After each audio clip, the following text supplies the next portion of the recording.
Hola, mi nombre es Adriana Sarto, soy médica hematóloga y desde la década del 90 me dedico a hematología de la reproducción, más específicamente a lo que denominamos trombofilias asociadas a complicaciones de embarazo y problemas de fertilidad, si bien la hematología de la reproducción engloba otras muchas patologías que también veo en relación a problemas hematológicos en el transcurso del embarazo.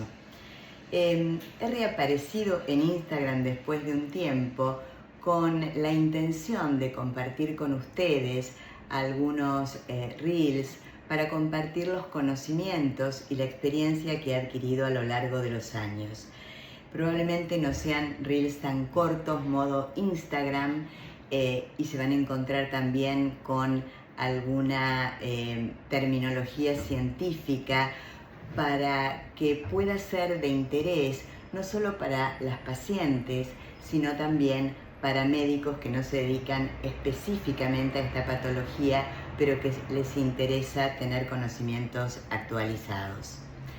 En este primer reel les voy a hablar de síndrome antifosfolipídico. Vamos a comenzar porque es una patología muy amplia en donde se ha avanzado mucho desde que yo empecé en 1994 a ver pacientes con estos diagnósticos hasta la actualidad.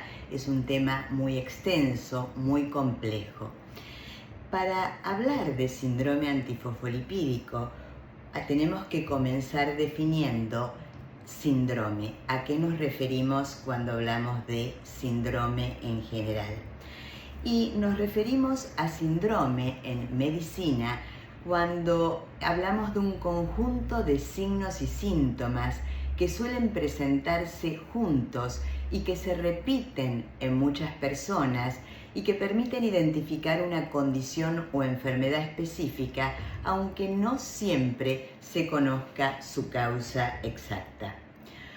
Específicamente, cuando hablamos de síndrome antifosfolipídico, necesitamos en un paciente o una paciente la presencia de un antecedente clínico más un dato de laboratorio positivo.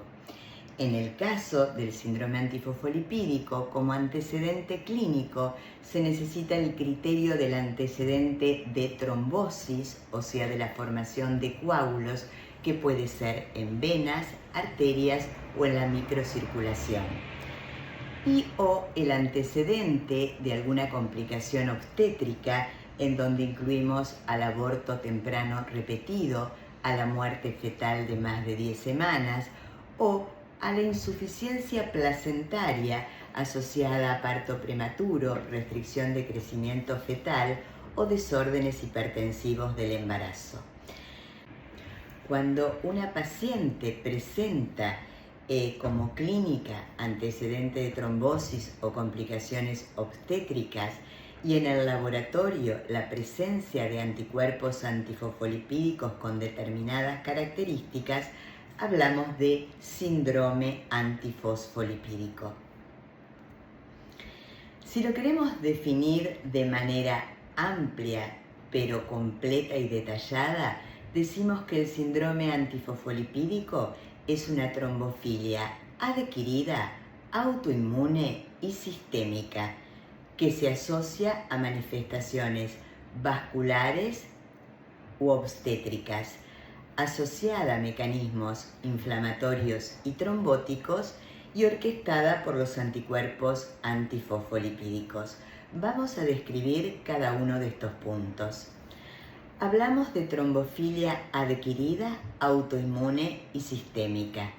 Trombofilia porque provoca un estado de hipercoagulabilidad, lo que aumenta el riesgo de complicaciones trombóticas, es decir, de formación de coágulos en la circulación. Adquirida porque se desarrolla a lo largo de la vida. En general, uno no nace con los anticuerpos presentes y los va a desarrollar a lo largo de la vida, si bien, como en cualquier patología autoinmune, uno puede heredar una predisposición genética al desarrollo de enfermedad autoinmune a lo largo de la vida.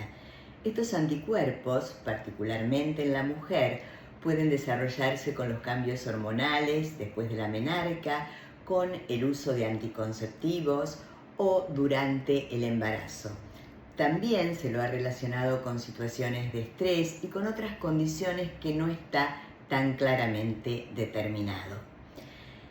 Hablamos de autoinmune porque el sistema inmunológico, que es nuestro sistema de defensas, en este caso produce un tipo de anticuerpo anormal que ataca proteínas vinculadas a los fosfolípidos de las membranas celulares, y sistémica porque puede afectar múltiples órganos y sistemas del cuerpo. Por otro lado, dijimos que se asocia a manifestaciones vasculares y obstétricas. Dentro de las manifestaciones vasculares, nuestros pacientes pueden tener trombosis, coágulos, venosa, o sea, trombosis venosa, que es la más frecuente, que puede ocurrir en extremidades inferiores, superiores, pulmones y otras áreas.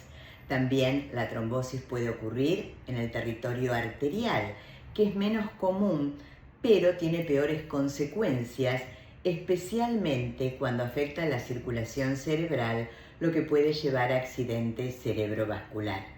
Y también actualmente se acepta como criterio la presencia de trombosis en la microcirculación. Dentro de las manifestaciones vasculares obstétricas encontramos el aborto temprano repetido. Definimos aborto temprano cuando la pérdida del embarazo ocurre antes de la 10ª semana de gestación, y repetido para los criterios de SAF obstétrico por consenso internacional. Se habla de 3 o más abortos, pero es algo que a lo largo de las charlas vamos a ir comentando y dando ciertas excepciones. La otra complicación obstétrica son los cuadros asociados a insuficiencia placentaria, que son los más graves porque pueden provocar muerte fetal tardía, restricción de crecimiento fetal, prematuridad extrema o preeclampsia grave de inicio temprano. Dijimos que además el síndrome antifosfolipídico está asociado a mecanismos inflamatorios y trombóticos. ¿Qué pasa? Estos anticuerpos pueden hacer que la sangre se vuelva más propensa a formar coágulos, y esto se llama estado protrombótico. El cuerpo comienza a producir sustancias que vuelven a la sangre más coagulable, como el factor tisular, el tromboxano, y eso activa células de los vasos sanguíneos y plaquetas. Pero en general, esto no alcanza para la producción de la trombosis, y hoy se sabe que se necesita un segundo golpe o segundo impacto, por ejemplo, un disparador como puede ser la inflamación o una lesión de los vasos sanguíneos, para que se produzca clínicamente la trombosis. En cuanto al embarazo, estos anticuerpos antifosfolipídicos pueden interferir directamente con la placenta porque bloquean una sustancia que normalmente previene la formación de coágulos en la placenta, que se llama anexina 5. También afecta directamente el funcionamiento del trofoblasto, que es clave para que el embrión se implante adecuadamente. Entonces también pueden molestar estos anticuerpos en una etapa temprana del embarazo.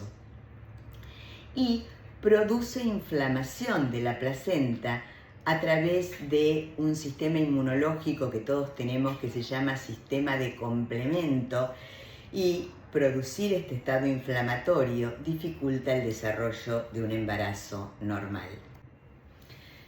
Por último, dijimos que está orquestada por los anticuerpos antifosfolipídicos, que son inmunoglobulinas, principalmente de tipo IgG e IgM, que atacan proteínas que se unen a los fosfolípidos de las membranas celulares. Se detectan a través de análisis de sangre específicos, y es importante interpretar adecuadamente las pruebas. Hoy se reconocen por consenso internacional 3 tipos de anticuerpos antifosfolipídicos para hablar de SAF: el anticoagulante lúpico, las anticardiolipinas IgG e IgM y las beta-2 glicoproteína 1 IgG e IgM.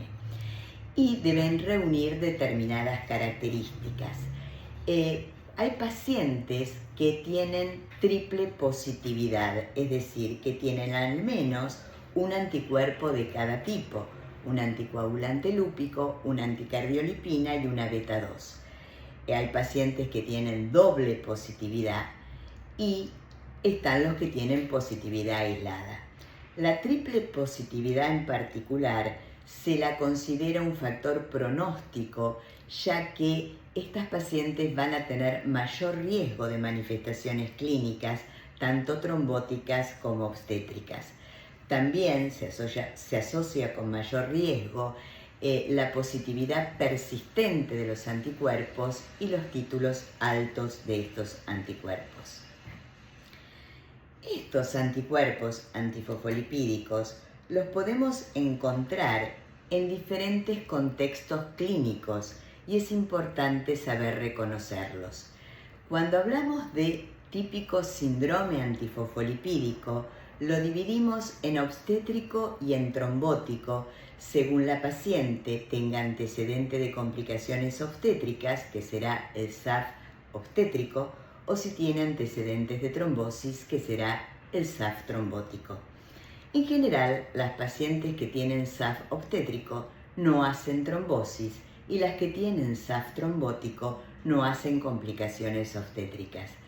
Pero sí existe alrededor de un 2,5% al 5% de estas mujeres que hacen tanto complicaciones obstétricas como trombóticas y que por supuesto en la clínica yo veo bastante frecuentemente.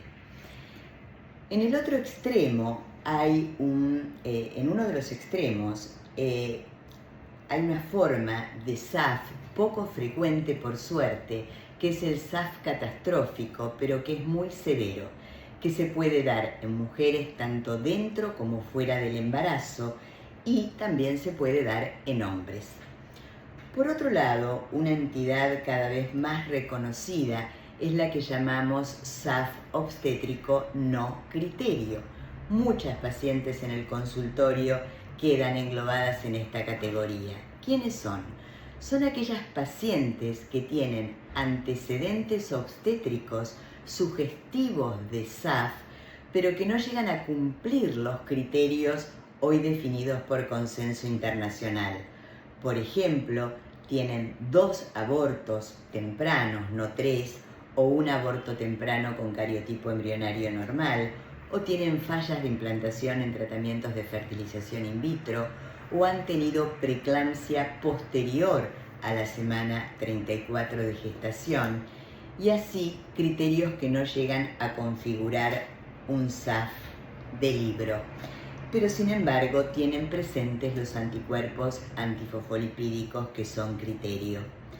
Por el otro lado, podemos tener aquellas pacientes que sí cumplen los criterios obstétricos de SAF, pero que sus anticuerpos antifosfolipídicos no llegan a cumplir los criterios de consenso. Por ejemplo, tienen anticuerpos en bajo título, o son anticuerpos transitorios, o tienen anticuerpos antifosfolipídicos de otro tipo que hoy todavía no están contemplados en el consenso.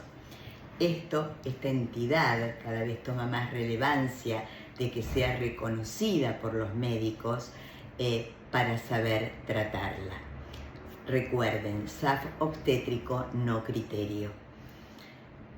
Por otro lado, están aquellas pacientes que son portadoras de anticuerpos antifosfolipídicos, es decir, por alguna razón se le hicieron los estudios de sangre y tienen los anticuerpos persistentes, quizás en título alto, quizá con positividad aislada, doble o triple, pero que no han tenido manifestaciones obstétricas ni trombóticas. Estas pacientes son asintomáticas, pero son portadoras de anticuerpos antifosfolipídicos y desde el punto de vista de encarar un embarazo, un tratamiento de fertilidad o la toma de anticonceptivos, es muy importante tenerlas presentes y saber manejarlas. Hoy llegamos hasta aquí con este reel y espero poder continuar contándoles un poco más de mis conocimientos y mi experiencia. Gracias, hasta la próxima.